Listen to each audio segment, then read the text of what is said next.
El encuentro estaba yendo bien hasta que llegó la cuenta. Él me miró y dijo, «Pagas tú, ¿no? Quiero decir, no eres exactamente un 10, así que tienes que compensar de otras formas». Me quedé paralizada, intentando procesar si había oído bien. Él continuó, «Tranquilo. Así es como funciona. A las mujeres guapas se les invita. Las mujeres normales pagan». Señaló mi rostro como si estuviera evaluando un producto con defecto. Mientras esperaba que yo sacara la cartera, humillada y silenciosa, algo dentro de mí se rompió. Pero no fue mi autoestima, fue mi paciencia. Lo que hice con esa cuenta y con su ego se volvió viral en Twitter y él perdió el empleo. A veces la compensación viene de formas que estos hombres jamás imaginan. La parte más irónica, durante toda la cena, él se vendió como un hombre de alto valor, un consultor de negocios exitoso que entendía de intercambios justos y valor de mercado. Habló sobre cómo la sociedad moderna estaba perdida porque la gente no entendía su propio valor. En realidad, me estaba dando una clase sobre la filosofía que usaría para intentar humillarme minutos después. Mal sabía él que la mayor lección sobre valor y consecuencias de mercado de su vida estaba a punto de comenzar, y yo sería la profesora. Me llamo Elena, y como muchas personas, usaba Tinder con una mezcla de esperanza y escepticismo. Cuando hice match con Marcos, sentí un chispazo de optimismo. Sus fotos mostraban a un hombre bien vestido, con una sonrisa que parecía genuina, y su biografía decía, consultor de negocios apasionado por los viajes y la buena conversación. Parecía prometedor. Un respiro de los perfiles genéricos. Nuestra conversación por chat fue sorprendentemente fluida. No hubo frases vacías ni cumplidos extraños. Hablamos de nuestros trabajos, de libros que habíamos leído, de lugares a los que soñábamos viajar. Marcos era ingenioso, rápido y parecía genuinamente interesado en mis respuestas. Cuando me invitó a cenar a un restaurante italiano que ambos habíamos mencionado que nos gustaba, acepté sin dudarlo. Llegué al restaurante y él ya estaba allí, esperándome en una mesa bien ubicada. Se levantó para saludarme, me sonrió y me dijo que me veía aún mejor que en las fotos. El cumplido, aunque común, sonó sincero. Pedimos unas copas de vino y la conversación fluyó tan fácilmente como lo había hecho en el chat. Realmente parecía el hombre perfecto.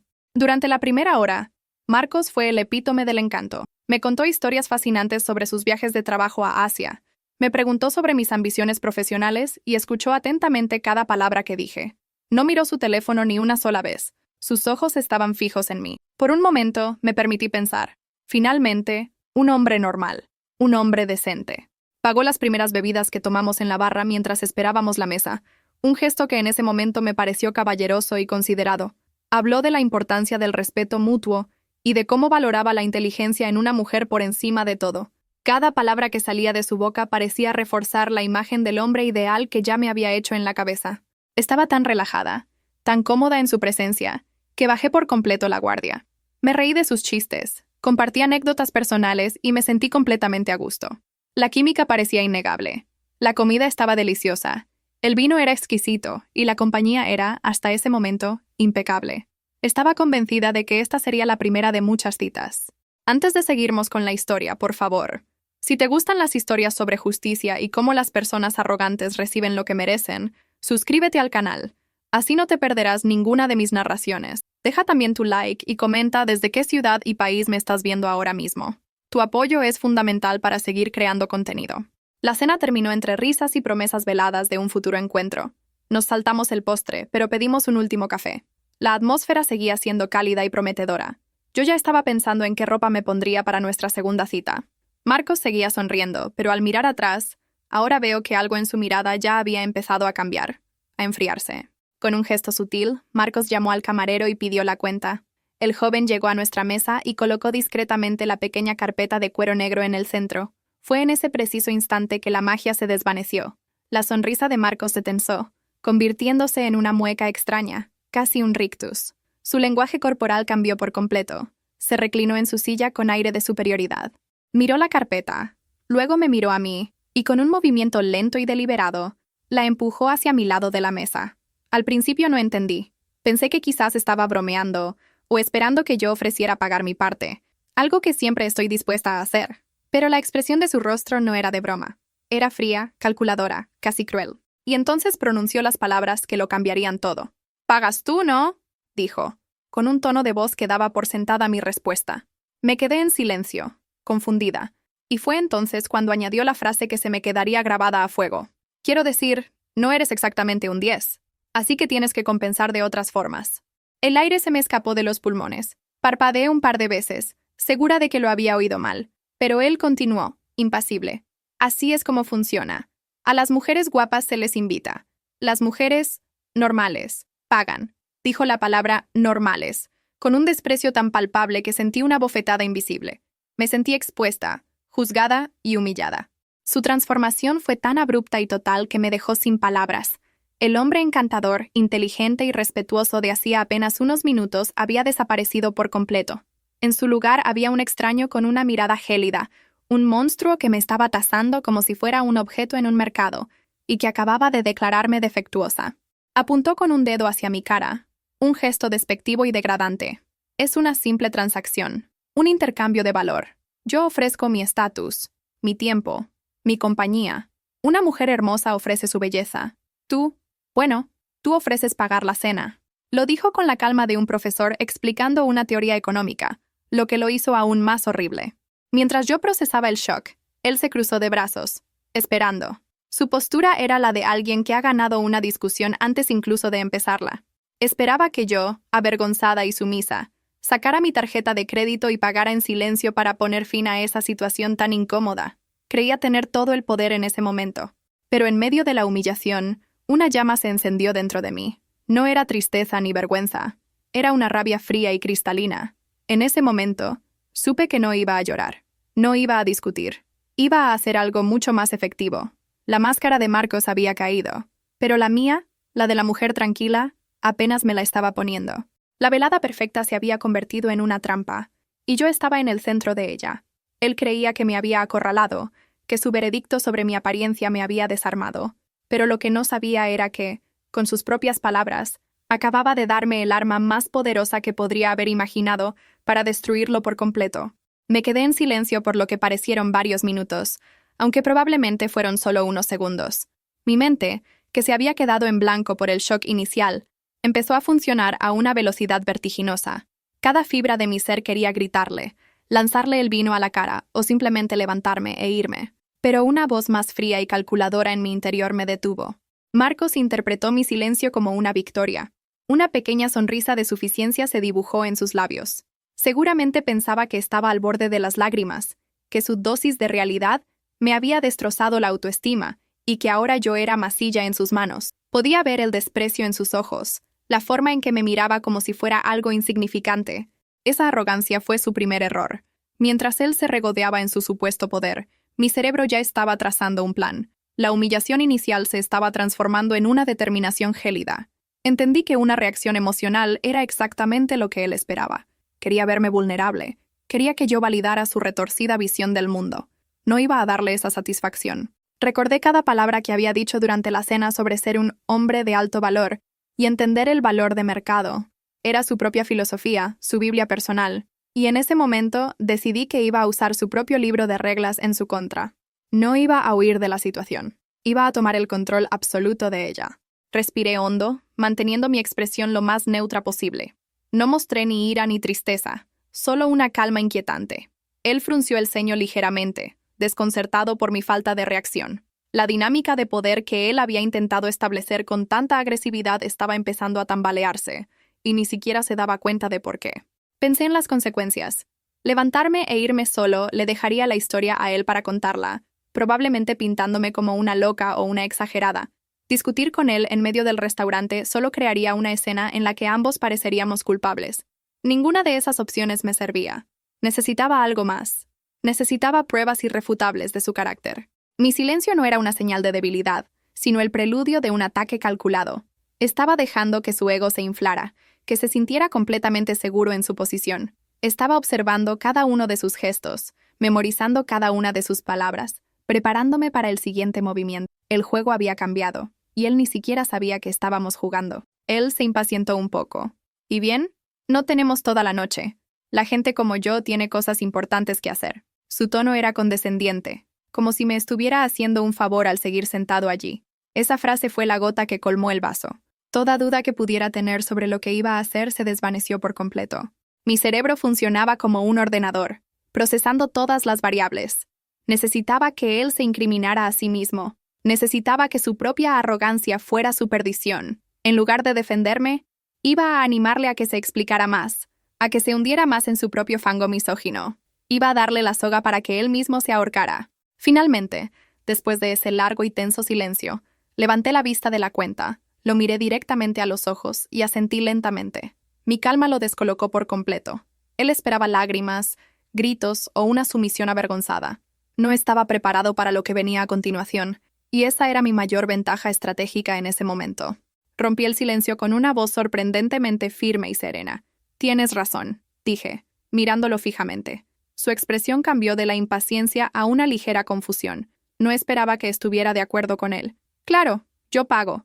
No hay ningún problema». Una sonrisa de triunfo se extendió por su rostro. Creía que había ganado, pero su sonrisa se desvaneció cuando añadí: «Pero tengo una condición». Levanté una mano para detener cualquier interrupción que pudiera venir. Su ceño se frunció de nuevo. La dinámica acababa de cambiar, y él lo sintió. Ya no estaba reaccionando a su ataque. Estaba estableciendo mis propios términos. El control, sutilmente, estaba pasando a mi lado de la mesa. Saqué mi teléfono móvil del bolso y lo coloqué sobre la mesa, con la pantalla hacia arriba. Lo miré directamente a los ojos, sin parpadear. «Mi condición es simple», continué. «Voy a pagar cada centavo de esta cuenta, incluso tu parte. Pero antes vas a tener que repetir esa teoría tuya para mi cámara». Un silencio tenso se apoderó de la mesa. Él me miró, tratando de descifrar si estaba bromeando o si realmente lo estaba desafiando. Podía ver las ruedas girando en su cabeza, evaluando la situación. Su ego, su activo más preciado, estaba siendo puesto a prueba. ¿Era un cobarde que solo se atrevía a decir esas cosas en privado o realmente creía en su filosofía? La gente en las mesas cercanas continuaba con sus cenas, ajenos al drama que se desarrollaba en la nuestra.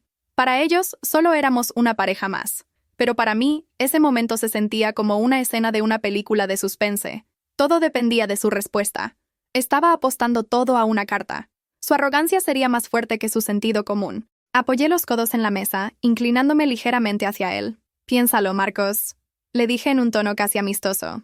«Es tu gran teoría sobre el valor de mercado en las relaciones. Si es tan brillante y cierta, ¿por qué no querrías compartirla? Podrías estar educando a la gente. A mí, por ejemplo. Realmente quiero entender tu punto de vista». Usé sus propias palabras, su propia retórica, para tenderle la trampa. No lo estaba atacando, sino que, en apariencia, le estaba pidiendo que me iluminara con su sabiduría superior. Era una jugada arriesgada. Podría haberse negado, haberme llamado loca y haberse ido. Pero su ego era un gigante frágil, y yo acababa de darle el golpe perfecto. Él me estudió por un momento más. Una batalla interna librándose en su rostro. Por un lado, una alarma de peligro debía estar sonando en su cabeza. Por otro, la oportunidad de pontificar, de reafirmar su dominio y de ponerme en mi lugar, frente a una cámara que él creía que nunca vería la luz del día, era demasiado tentadora. Finalmente, una risa corta y arrogante escapó de sus labios. Fue el sonido que había estado esperando. El sonido de su ego ganando la batalla contra la razón. El sonido de él cayendo de cabeza en mi trampa. Para él, yo solo era una mujer normal tratando de hacer un drama inútil. No me veía como una amenaza real. «De acuerdo», dijo, encogiéndose de hombros con una falsa indiferencia. «¿Quieres grabarlo? Grábalo. No tengo nada que ocultar. A diferencia de otros, yo soy coherente con mis principios». No tenía ni idea de cuán caro le saldrían esos principios en las próximas horas. Mi corazón latía con fuerza, pero por fuera solo le ofrecí una pequeña sonrisa. La risa de Marcos fue mi señal. Él realmente creía que yo estaba actuando por despecho, que era un intento patético de intimidarlo. No podía concebir que yo tuviera un plan más grande, que su mundo estuviera a punto de desmoronarse por un video de menos de 2 minutos. Su arrogancia lo cegaba por completo, y esa ceguera era mi mejor aliada. Desbloqueé mi teléfono, abrí la aplicación de la cámara y cambié al modo de video. Lo sostuve de forma que su rostro quedara perfectamente encuadrado, con la luz del restaurante iluminando su expresión de suficiencia. «Cuando quieras», le dije con una calma que me sorprendió a mí misma. Él se reajustó en su asiento, como un actor preparándose para su monólogo. «Sin problemas», dijo, y comenzó su discurso. Pensó que me estaba dando una lección, que me estaba humillando por última vez. Pero cada palabra que pronunciaba era un clavo más en su propio ataúd. Su confianza era tan desmedida que no midió el veneno de sus afirmaciones, creyendo que sus palabras nunca saldrían de ese contexto. Él se creía intocable, como un exitoso consultor de negocios, Probablemente estaba acostumbrado a que la gente escuchara sus opiniones sin cuestionarlas. Estaba acostumbrado a tener el poder en las reuniones, en las negociaciones y evidentemente en sus citas. La idea de que una mujer nota 6, según sus propios estándares, pudiera hacerle frente era simplemente impensable para él. Mientras hablaba, yo permanecía en silencio, asegurándome de que el audio fuera claro y su rostro visible. Él, en su delirio de grandeza, ni siquiera se dio cuenta de que no solo estaba admitiendo su filosofía, sino que la estaba explicando con un orgullo escalofriante. Estaba tan absorto en su propio discurso que no vio la trampa a su alrededor. Su arrogancia era la mejor arma que yo podría haber tenido. Si hubiera sido más inteligente, se habría negado, habría pagado su parte y se habría ido, dejándome sin pruebas. Pero su necesidad de tener la última palabra, de demostrar su superioridad, fue mucho más fuerte.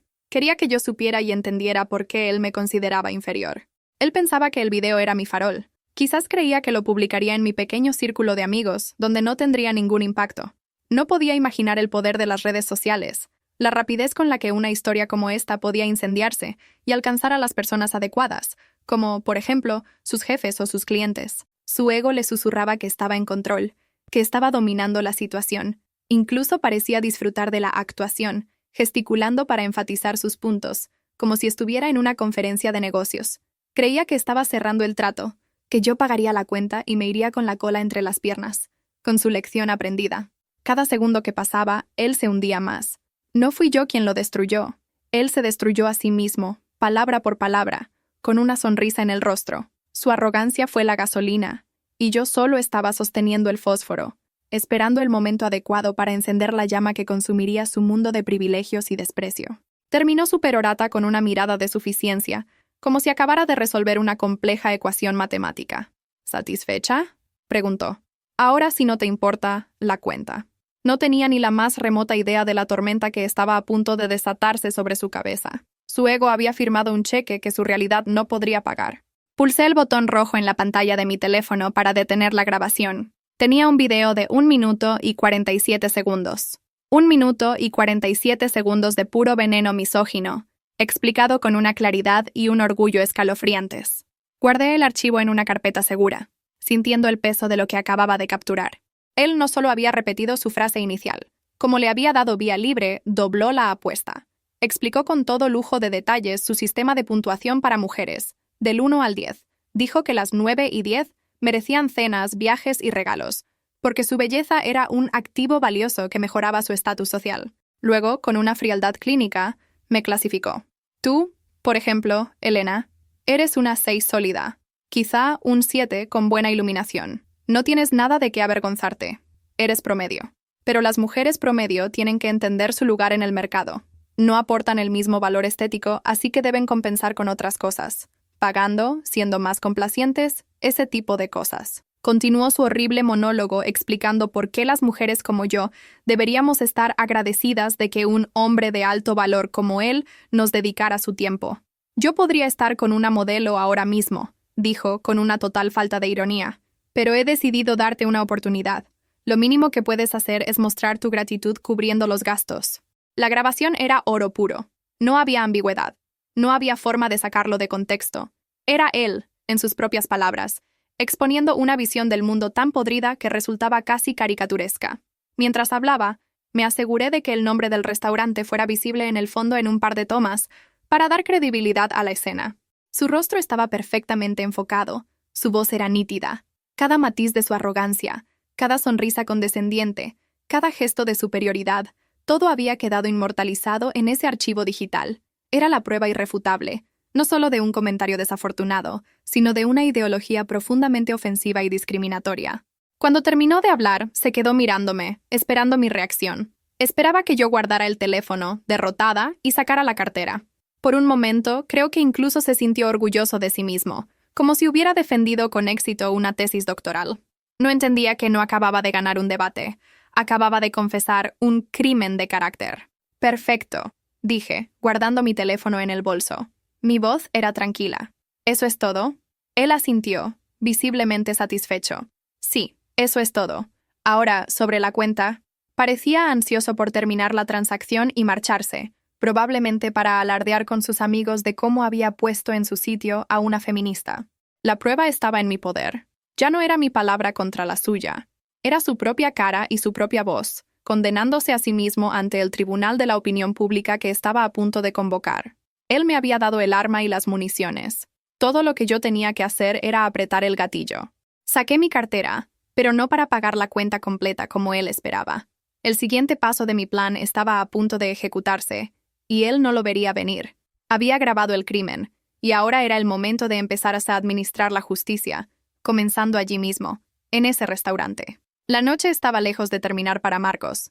Con el video a buen recaudo en mi teléfono, abrí la cartera y saqué mi tarjeta de crédito. Marcos me miró con una sonrisa de suficiencia, creyendo que su táctica de intimidación había funcionado a la perfección. Observó cada uno de mis movimientos, esperando que pagara el importe total que figuraba en la cuenta.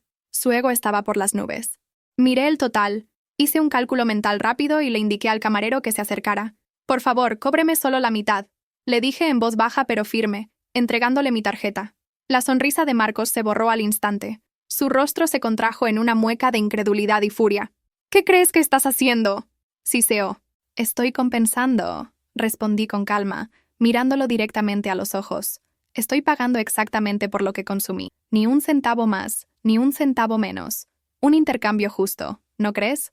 Tú recibiste mi compañía durante la cena, y yo recibí una lección muy interesante sobre economía de las citas». Mi sarcasmo era palpable.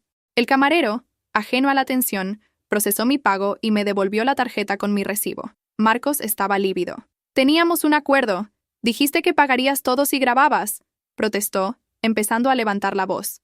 Varias cabezas en las mesas cercanas se giraron hacia nosotros. Su fachada de hombre sofisticado se estaba desmoronando. «Yo dije que pagaría con una condición, y tú la cumpliste. Pero nunca especifiqué ¿cuándo? Pagaría el resto», respondí, manteniéndome serena. «Y después de tu presentación, he decidido que mi compañía ya ha cubierto con creces el valor de tu comida.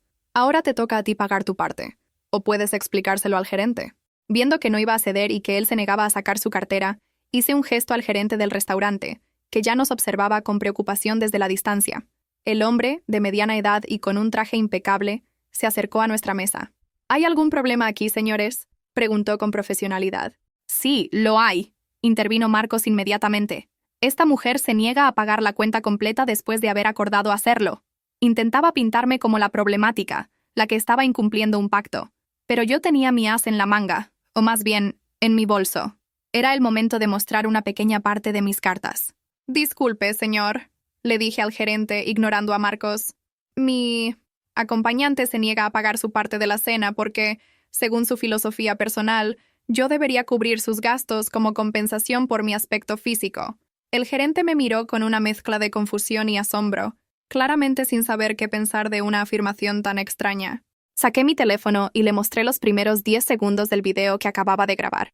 No necesitaba más. La voz de Marcos, clara y arrogante, explicando su teoría, fue suficiente. La expresión del gerente pasó del desconcierto al absoluto disgusto.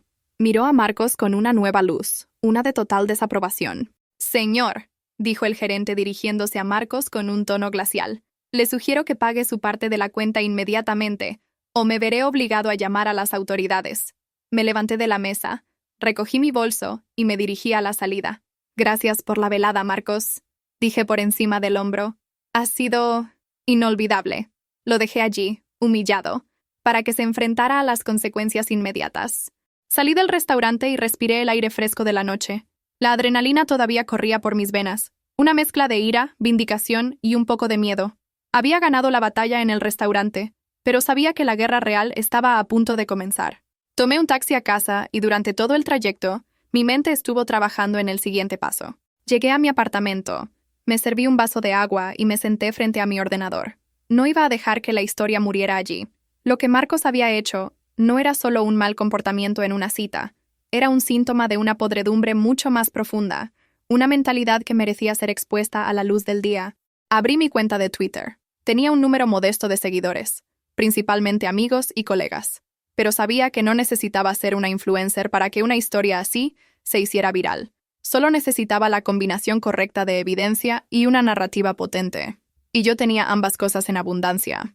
Edité el video, asegurándome de que sus argumentos más escandalosos estuvieran al principio para captar la atención de inmediato. Añadí subtítulos para que la gente pudiera entenderlo incluso sin audio. Quería que no hubiera escapatoria, que sus palabras fueran claras como el cristal para todo el que lo viera. La claridad era crucial para el impacto. Luego, redacté el tweet. Lo reescribí varias veces hasta que encontré las palabras exactas. Quería que fuera conciso, impactante, y que transmitiera la indignación de la situación sin sonar como una víctima. Finalmente, me decidí por un texto que iba directo al grano y no dejaba lugar a dudas. El tweet decía: cita de Tinder de esta noche. Este es Marcos, un consultor de negocios que cree que las mujeres feas deben pagar por el privilegio de su compañía. Lo llama la tasa de fealdad. Aquí lo tienen explicándolo con sus propias palabras. El machismo en 2024, amigos. Adjunté el video y su nombre de pila. Sabía que usar su nombre era un paso arriesgado, pero sentí que era necesario. No estaba exponiendo a un anónimo, sino a alguien que usaba su supuesto estatus profesional para justificar su misoginia. Decidí no incluir su apellido ni su lugar de trabajo todavía. Quería ver cómo reaccionaba la gente primero. Era una estrategia por fases. Antes de darle al botón de publicar, dudé por un segundo. ¿Estaba haciendo lo correcto? ¿Me expondría esto a más acoso? La respuesta fue un sí rotundo a ambas preguntas, pero el recuerdo de su mirada condescendiente, de su desprecio, fue más fuerte que mi miedo. Pulsé el botón. El tuit estaba en el mundo. Al principio solo hubo silencio. Luego, un par de me gusta de amigos que estaban despiertos a esa hora. Después, un retweet y otro. Y de repente, mi teléfono empezó a vibrar sin parar. Las notificaciones llegaban en cascada. El tuit estaba explotando. La gente estaba compartiéndolo, comentando con indignación, con incredulidad, con apoyo. En menos de una hora, el video tenía miles de visualizaciones. La gente estaba horrorizada por la calma con la que Marcos exponía sus ideas. La tasa de fealdad se convirtió en un hashtag que empezó a ser tendencia. El post que había escrito en la soledad de mi apartamento se había convertido en un incendio forestal digital, y apenas estaba comenzando. Mientras mi tweet se propagaba como la pólvora, yo seguía las reacciones con una mezcla de fascinación y temor. La gran mayoría de los comentarios eran de apoyo hacia mí y de repulsa hacia Marcos. Mujeres compartiendo sus propias historias de citas terribles. Hombres expresando su vergüenza por su comportamiento. Sentí una extraña sensación de solidaridad comunitaria.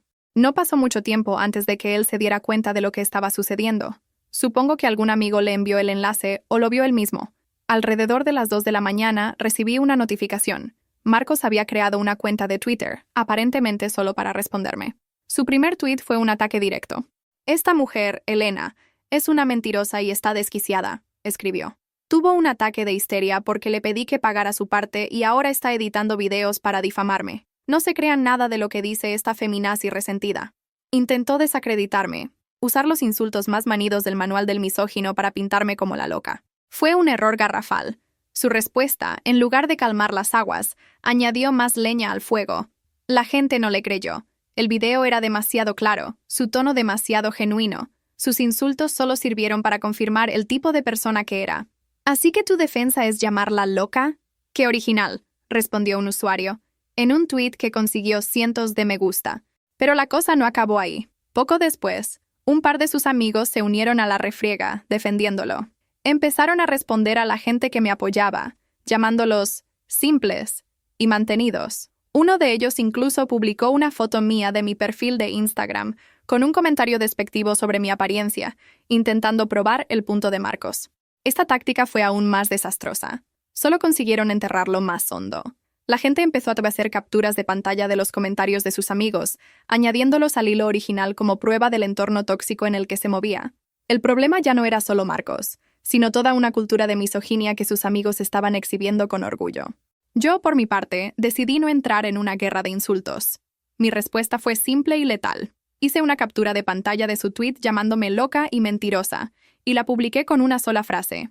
Para la mentirosa desquiciada, aquí está el video completo de 1:47, sin cortes ni ediciones. Juzguen ustedes mismos. Y volví a publicar el video. Esa jugada fue la definitiva. La gente apreció que no me rebajara a su nivel y que respondiera con más pruebas.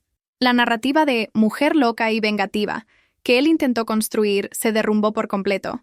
Ahora parecía no solo un misógino, sino también un mentiroso patético que no era capaz de asumir la responsabilidad de sus propias palabras. Su intento de defensa fue un espectáculo de autodestrucción. Cada tweet que él o sus amigos publicaban solo aumentaba la viralidad de mi post original. Estaban echando gasolina sobre su propia pira funeraria.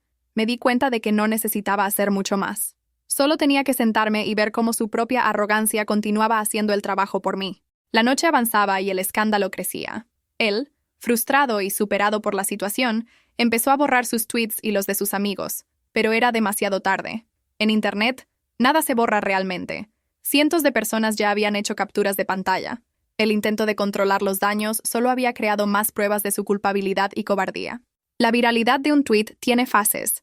La primera es la conmoción inicial, la segunda es la discusión y el debate, y la tercera, la más temida por quienes son expuestos, es la fase de investigación. Los detectives de Twitter, como se les conoce, son increíblemente eficientes.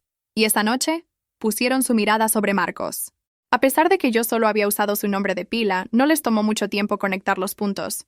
Alguien reconoció su cara de una foto de perfil de otra red social. Otro encontró una conexión a través de uno de los amigos que lo había defendido.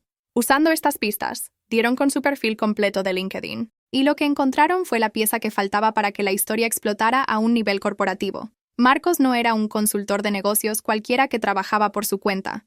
Era gerente senior en una de las firmas de consultoría más prestigiosas y conocidas del país, una empresa que se enorgullecía de sus valores de integridad, diversidad e inclusión. En menos de 3 horas desde mi tweet inicial, alguien publicó el enlace a su perfil de LinkedIn en mi hilo.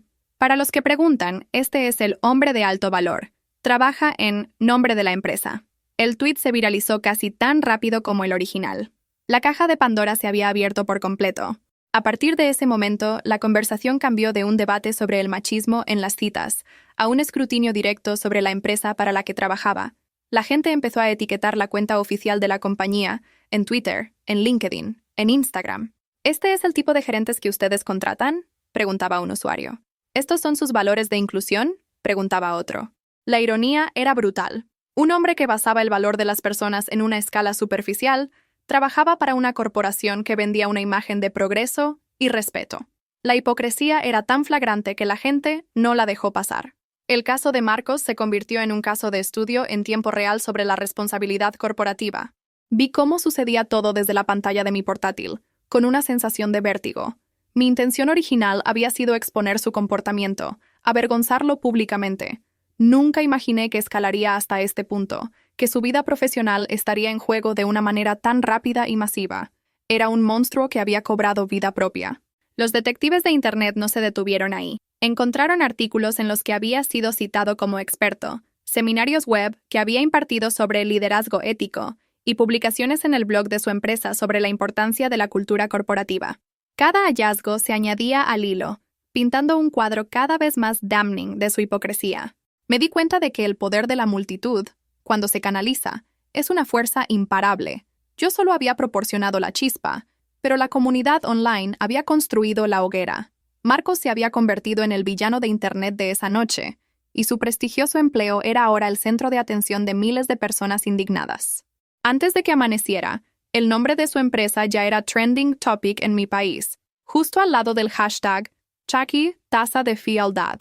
Sabía que cuando los empleados del Departamento de Relaciones Públicas de esa firma llegaran a trabajar por la mañana, se encontrarían con una crisis de imagen de proporciones épicas. La bola de nieve ya era una avalancha. Tal como lo había previsto, la mañana siguiente fue un caos para la empresa de Marcos. Cuando el equipo de comunicación y recursos humanos llegó a sus oficinas, se encontraron con una tormenta digital. Sus menciones en todas las redes sociales estaban inundadas. Sus bandejas de entrada de correo electrónico estaban repletas de quejas. Incluso sus líneas telefónicas estaban colapsadas. El video estaba en todas partes. Ya no solo en Twitter. La gente lo había descargado y resubido a Instagram, a TikTok, a Facebook. Medios de comunicación digitales, blogs y sitios de noticias habían empezado a hacerse eco de la historia. El titular era siempre el mismo. Gerente de prestigiosa consultora humilla a su cita y se vuelve viral. El hombre de alto valor, que se sentó frente a mí la noche anterior, se había convertido en la peor pesadilla de imagen corporativa de su empresa. Su nombre y el de la compañía estaban ahora indisolublemente ligados a un escándalo de misoginia. Para una firma que dependía de su reputación para atraer clientes de primer nivel, esto era veneno puro. Los clientes de la consultora, grandes corporaciones que también cuidaban mucho su imagen pública, seguramente empezaron a hacer llamadas. ¿Cómo podían confiar en una empresa para que les asesorara sobre cultura organizacional si uno de sus altos directivos tenía esas ideas? La presión no solo venía del público, sino también del mercado. Imagino la escena en esa sala de juntas, ejecutivos en pánico, abogados revisando cláusulas de contratos, y el equipo de relaciones públicas trabajando a toda máquina para redactar un comunicado que pudiera contener el daño. El problema ya no era si debían actuar, sino cuán rápido y contundentemente debían hacerlo para salvar su propia marca. La empresa se encontraba entre la espada y la pared. Si lo defendían, se arriesgaban a un boicot y a ser etiquetados como cómplices. Si se quedaban en silencio, parecerían débiles e indiferentes. La única opción viable era desvincularse de él de la manera más rápida y pública posible. La carrera de Marcos pendía de un hilo muy fino. Mientras tanto, mi perfil de Twitter seguía ganando miles de seguidores. Periodistas empezaron a contactarme, pidiéndome entrevistas. Decidí mantenerme en silencio por el momento, dejando que los hechos hablaran por sí mismos. No quería que la historia se desviara hacia mí. El foco debía permanecer en el comportamiento de Marcos y la reacción de su empresa. El video se había convertido en un símbolo. La gente lo usaba para hablar de sexismo en el lugar de trabajo, de la cultura de las citas online, de la hipocresía corporativa. Mi mala experiencia personal se había transformado en un catalizador para una conversación mucho más amplia, y la empresa de Marcos estaba en el epicentro de todo. A media mañana, la empresa publicó un primer tuit, un comunicado de contención de daños. Estamos al tanto del video que circula y que involucra a uno de nuestros empleados. Las opiniones expresadas son aborrecibles y no reflejan los valores de nuestra firma. Estamos investigando el asunto con la máxima urgencia. La palabra investigando era solo un formalismo. Todos sabían lo que significaba. Era el preludio de una ejecución pública. Estaban preparando el terreno para anunciar su despido. El hombre que me había juzgado por mi apariencia estaba siendo evaluado por sus empleadores, y su valor de mercado acababa de desplomarse a cero. La ironía era tan amarga como satisfactoria. La investigación de la empresa fue, como era de esperar, increíblemente rápida. No necesitaban más que ver el video y la abrumadora respuesta pública para tomar una decisión. Alrededor del mediodía, apenas 12 horas después de mi tuit inicial, llegó el golpe de gracia. La empresa emitió un comunicado oficial y definitivo. Lo publicaron en todas sus redes sociales y lo enviaron a los medios de comunicación. Era un texto cuidadosamente redactado, inequívoco en su condena. No solo repudiaban las acciones de Marcos, sino que confirmaban su desvinculación inmediata de la compañía. Usaron palabras fuertes como inaceptable, contrario a nuestros principios fundamentales, y tolerancia cero. El comunicado se viralizó casi tan rápido como mi video original. La gente aplaudió la rápida y decisiva acción de la empresa. Para ellos, era una victoria contra la impunidad.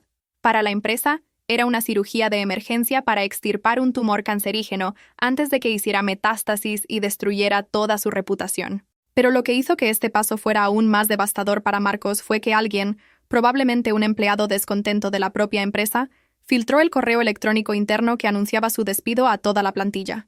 El email, que era mucho más directo y menos corporativo, se publicó en Reddit y luego saltó a Twitter.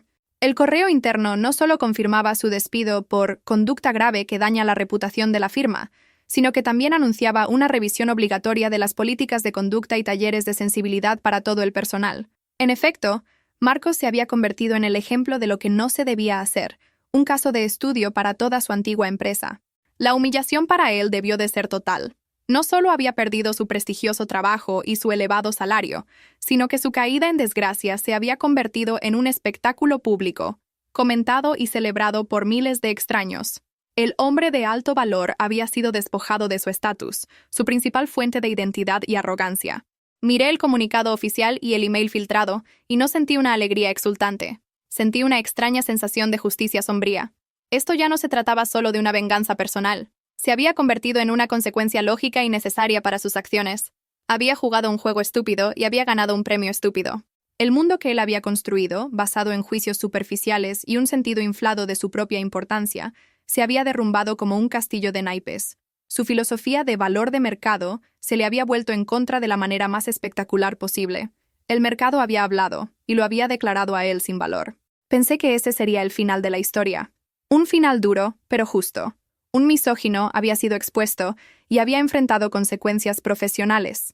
Era una lección para él y para otros como él. Me preparé para silenciar mis notificaciones y volver a mi vida normal. dejando atrás el torbellino de las últimas horas. Pero el destino, o quizás el algoritmo del caos de Internet, tenía una última y sorprendente carta que jugar. En medio de las miles de notificaciones de apoyo, un mensaje directo captó mi atención. No era de un periodista ni de un seguidor anónimo. Era de una mujer que decía haberlo conocido muy bien, y su historia estaba a punto de cambiarlo todo. El mensaje directo provenía de un perfil privado con el nombre de Sofía. La foto era discreta, solo un paisaje. Hola, Elena, no me conoces, pero yo sí sé quién es Marcos. Fui su prometida. Gracias por lo que has hecho. Eres más valiente de lo que crees. Mi corazón dio un vuelco. ¿Su prometida? Sentí una mezcla de curiosidad y aprensión. Le respondí agradeciéndole sus palabras y diciéndole que lamentaba que hubiera tenido que pasar por algo con él. Esperaba una historia de infidelidad o de maltrato emocional, algo que, tristemente, no me habría sorprendido después de lo que había visto, pero lo que Sofía me contó era mucho peor. Lo que te hizo a ti, esa humillación pública, es su estilo, escribió. Pero conmigo fue más allá. Él no es solo un misógino, Elena. Es un estafador. Mi sangre se heló. Sofía me contó su historia en una serie de mensajes largos y detallados, cargados de dolor y rabia contenida. Me explicó que conoció a Marcos 2 años antes. Al principio, fue el hombre perfecto, el mismo príncipe encantador que yo había conocido durante una hora. La conquistó, le presentó a su familia, que luego descubrió que eran actores contratados, y le propuso matrimonio. Estaba completamente enamorada y confiaba en él ciegamente. Unos meses antes de la supuesta boda, él le planteó una oportunidad de inversión increíble, un negocio que los haría ricos y aseguraría su futuro. Solo necesitaba una inyección de capital inicial. La convenció de solicitar un préstamo personal de 50.000 euros a su nombre, prometiéndole que lo devolvería en cuanto el negocio despegara. Ella, cegada por el amor y los planes de futuro, lo hizo. Le transfirió todo el dinero. Una semana después, Marcos desapareció. Borró sus perfiles en redes sociales, cambió su número de teléfono y se esfumó de su vida, dejándola con una deuda de 50.000 euros y el corazón roto. Nunca volvió a saber de él hasta que vio mi video. Me quedé en shock, leyendo y releyendo sus mensajes. El hombre del video no era solo un arrogante con ideas repulsivas sobre las mujeres. Era un criminal, un depredador que usaba su encanto y su supuesto estatus para manipular a las mujeres y robarles su dinero. La tasa de fealdad era solo la punta de un iceberg oscuro y retorcido. Sofía me dijo que había ido a la policía en su momento, pero que sin pruebas sólidas de la estafa, lo trataron como un asunto civil, un préstamo entre particulares que había salido mal. Se sentía impotente y avergonzada, y había perdido la esperanza de obtener justicia, pero mi video le había dado una nueva fuerza. Tu video muestra su verdadero carácter, me escribió. Muestra su mentalidad de que las mujeres le deben algo, de que puede usarlas para su propio beneficio. Quizás esto pueda ayudar a que la policía me tome en serio esta vez. De repente, la historia había adquirido una dimensión completamente nueva y mucho más grave. Ya no se trataba de un despido o de la opinión pública. Se trataba de un posible delito grave. Lo que había comenzado como una humillación en una cena, se estaba convirtiendo en la clave para exponer a un estafador peligroso, y quizás para llevarlo ante la justicia por crímenes mucho peores que la mala educación. La revelación de Sofía me dejó sin aliento. Me di cuenta de que mi post en Twitter había hecho mucho más que costarle el trabajo a un misógino. Había encendido una luz en un rincón muy oscuro, revelando al verdadero monstruo que se escondía detrás de la máscara de consultor de negocios. Sentí una enorme responsabilidad. Le pregunté a Sofía si me permitía compartir su historia de forma anónima. Ella aceptó. Escribí un nuevo tuit, mucho más serio que el primero. Actualización sobre el caso de Marcos. La situación es más grave de lo que pensaba. Una ex prometida se ha puesto en contacto conmigo para denunciar una presunta estafa de 50.000 euros. Si alguna otra mujer ha tenido una experiencia similar con este hombre, por favor, contactadme. No estáis solas. El efecto fue inmediato y aterrador. En las siguientes 24 horas, recibí mensajes de otras 3 mujeres. Todas contaban historias inquietantemente similares. A una la había convencido de invertir 10.000 euros en acciones que nunca existieron. A otra le había pedido dinero para una emergencia familiar falsa y luego desapareció. Otra le había comprado un coche de lujo a su nombre. El patrón era claro. Marcos era un depredador en serie. Usaba su apariencia de éxito y su discurso de alto valor para identificar a mujeres vulnerables, ganarse su confianza y luego explotarlas financieramente. Su arrogancia en nuestra cita no fue un hecho aislado. Era la manifestación de su creencia de que tenía derecho a tomar lo que quisiera de las mujeres. Puse a Sofía en contacto con las otras víctimas. Juntas, sintiéndose más fuertes y validadas, decidieron tomar acciones legales de forma conjunta. Contrataron a un abogado y volvieron a la policía, pero esta vez no iban solas. Iban como un grupo, con múltiples testimonios que corroboraban el mismo modus operandi. Mi vídeo, aunque no probaba la estafa directamente, se convirtió en una pieza clave de evidencia de carácter. El abogado lo usó para demostrar el patrón de desprecio y manipulación de Marcos hacia las mujeres. Su propia diatriba sobre cómo las mujeres normales debían compensarle se convirtió en el argumento perfecto para demostrar su mentalidad depredadora. El caso fue aceptado y se abrió una investigación criminal formal por estafa y fraude. Los medios de comunicación, que ya seguían la historia de su despido, se lanzaron sobre este nuevo y jugoso ángulo. La historia ya no era sobre una mala cita, sino sobre un presunto estafador de Tinder.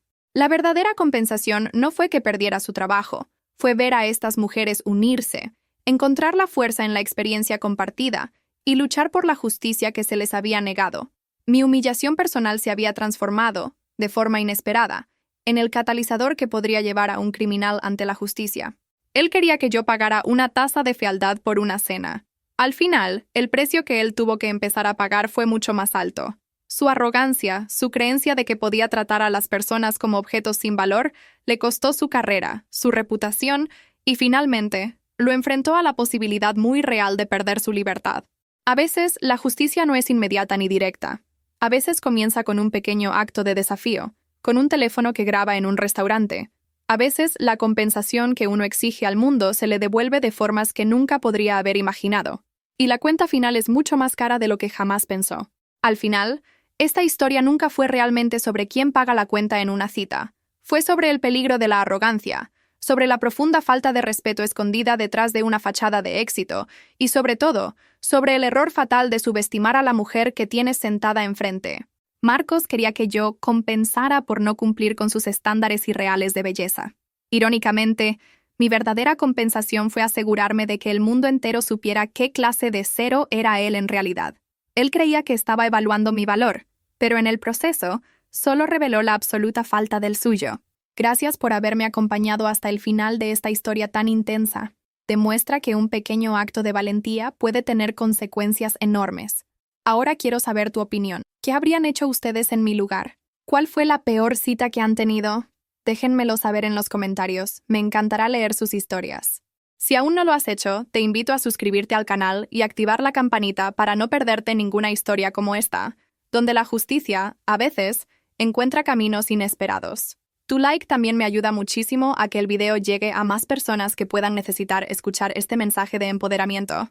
Una vez más, gracias por tu increíble apoyo y por formar parte de esta comunidad. La historia de Marcos demuestra que nadie tiene derecho a hacerte sentir inferior. Nos vemos en el próximo video, con una nueva historia que contar. Hasta pronto.